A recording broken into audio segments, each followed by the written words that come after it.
Today, to me, is all about leadership. And the other critical ingredient, the other lifeblood in our companies, clearly, apart from leadership, is cash. And it's something we can certainly raise with the Chancellor. We all know, again, in business, how you have to cut back doing things that aren't essential. They may be nice to have, but they're not absolutely essential to our future prosperity, and you have to give them up. That's what we're all doing at the moment. It's a very painful process. No one denies that, but it's absolutely essential. And that's, I think, the challenge to the government. They are talking about removing waste, but they're not talking about removing activities. And that's what I think they've got to really face up to and make some very difficult and painful choices in the same way as we have to. Otherwise, the private sector will have to go on funding it, and we'll pay the price. And also, ultimately, because we do feel the Chancellor's growth forecasts are on the optimistic side rather than the pessimistic, and I'm sure he'll talk about that today, if they come true, it's fine. If they don't, then the pressure on expenditure and tax will be even greater. I think market forces and competition are still the driving forces in the way we should act.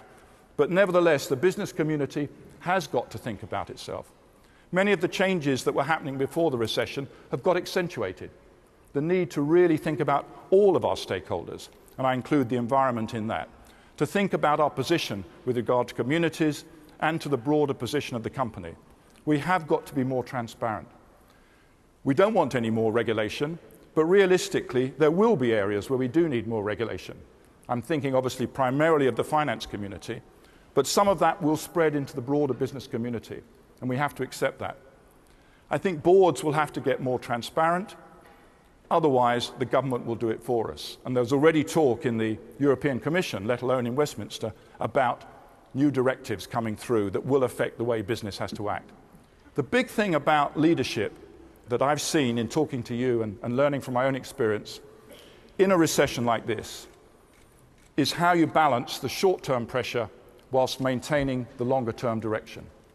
It's absolutely no good if you sacrifice that direction of where the business should be headed strategically in order to meet desperate short-term needs. It's a very difficult task, but it's absolutely the essential task. We've got a wonderful array of speakers, and I think you will be able to learn from them in their very different ways. And there's such a big spread of experience that you'll see a lot of different ways crises and issues have been handled. And hopefully you'll go away today with something useful to help us rebuild the total economy and get us out of the mess we're in at the moment.